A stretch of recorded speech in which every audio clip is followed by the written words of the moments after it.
Arkadaşlar bu çocuk sokak ortasında yatıyordu. Bir önceki videoda çektim.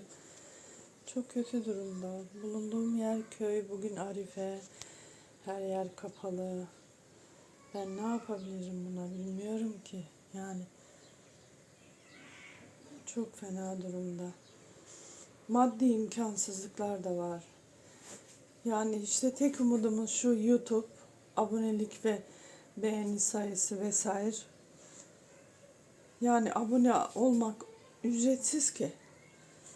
Belki katkısı olur diye uğraşıyoruz. Ama bakar mısınız?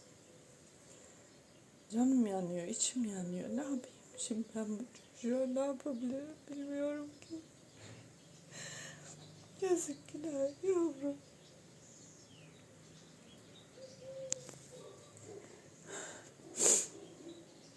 Yokluk işte. Yokluk. Allah